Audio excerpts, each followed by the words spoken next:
और आत्मा के अंदर जिस परमात्मा का प्रकाश है, उस परमात्मा का साक्षात्कार।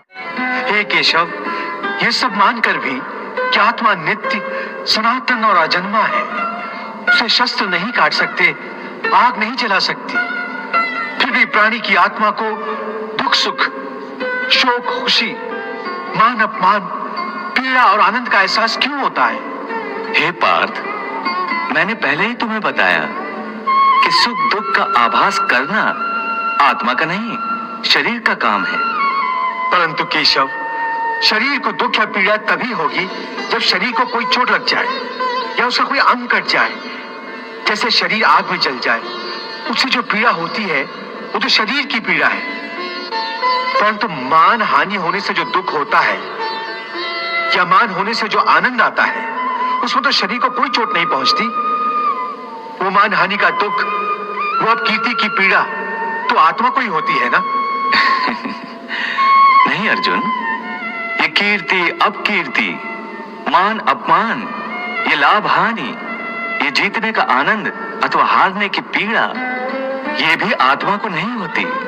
ये आत्मा का काम नहीं है, ये तो मन की शरारत है।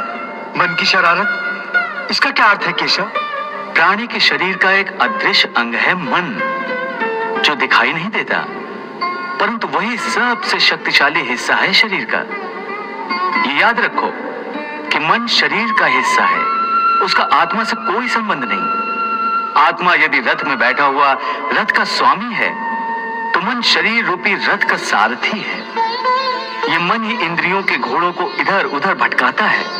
कभी यौवन के आवेश में यही चंचल मन मनुष्य को इस भ्रम में डाल देता है कि वो सर्वशक्तिमान है, वो सब कुछ कर सकता है, वो यहाँ का राजा है, जिसके आगे हर कोई झुक जाने पर विवश है और जिसे हर कोई प्रणाम करता है। जिस तरह दीपक की बाती को दीपक तले छुपा अंधेरा दिखाई नहीं देता, उसी तरह जवानी को उसके पीछे छुपा बुढ़ापा और कमजोरी दिखाई नहीं देती।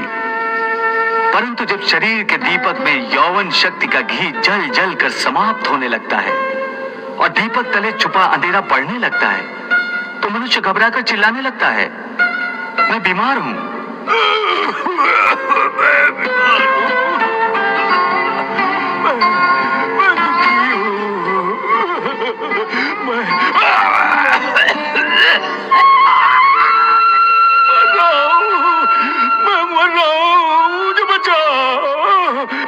ये रोने का नाटक भी मन ही करता है।